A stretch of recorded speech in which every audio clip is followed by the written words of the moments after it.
Ladies and gentlemen, welcome back to Driven Wyld. Today we are talking about Uber Eats customer side rating system. So recently I got an email from one of my subscribers, Bike Wizard. Thank you so much for emailing me about this and making this video possible. Based on the just one line that I read, his friend ended up ordering from Uber Eats and had a bit of a challenge with the rating system overall. And that could be detrimental for us as gig workers. So with that said, I want to go over everything that is being said in this email, what Uber Eats says, how Uber Eats operates versus how it actually is, and everything in between. But before we do that, let's go over a quick disclaimer. The content of this video does not contain and is never intended to be legal, business, financial, tax, or health advice of any kind. This video is for entertainment purposes only. It is advised that you conduct your own research and consult qualified professionals before applying anything you find online. I also want to be clear that everything that we're going to be going over in this video is very market dependent, and what applies to me and my market may not apply to you. So with that said, let's get started. Hey Joseph, my friend just ordered from Uber Eats and I looked at the interface that customers see. On every site where you have a thumbs up, thumbs down system, the thumbs up is always put first. Just look at YouTube, Reddit, etc. It is an expected unofficial standard that everyone abides by. You never see the opposite anywhere. That's an interesting observation, actually speaking. I never actually thought about which side it came first. Like, I've actually kind of subconsciously just clicked on the one that looks like a thumbs up. But I guess I could see how people can develop some sort of bias for that, you know? Now, the gentleman who delivered did a perfect job. He was fast,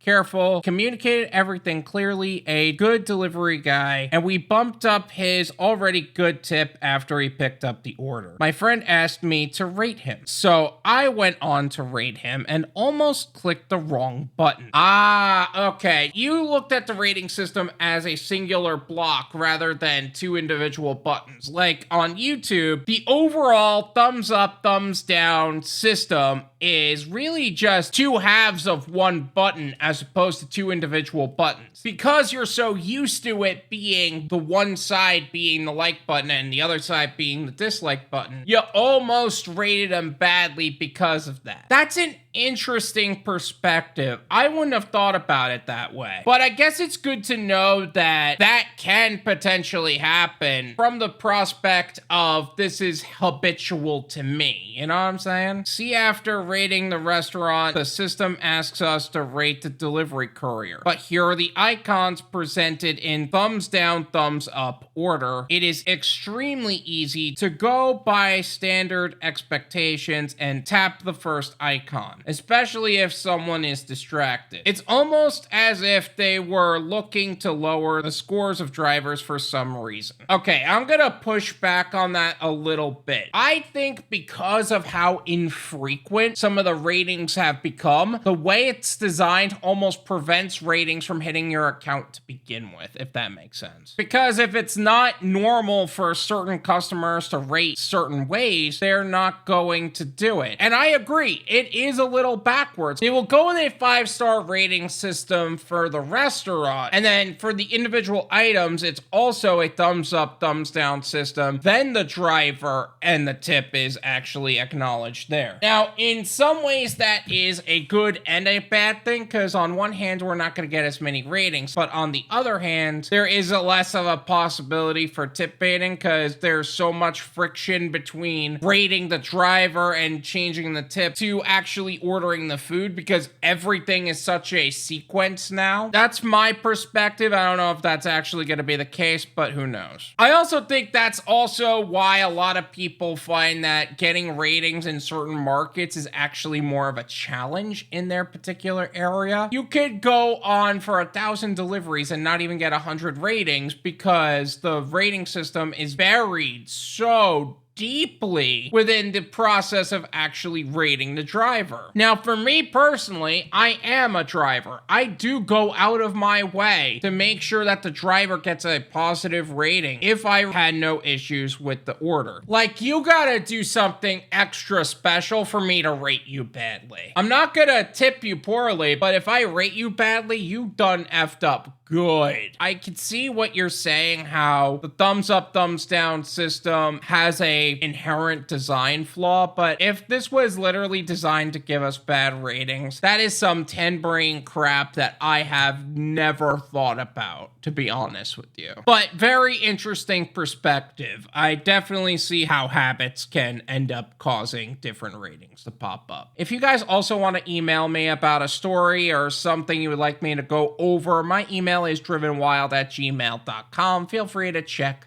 that out. Thank you so much for watching. I really appreciate it. As always, make sure to hit the like button, subscribe if you're new, and I'll see you guys next time. Peace.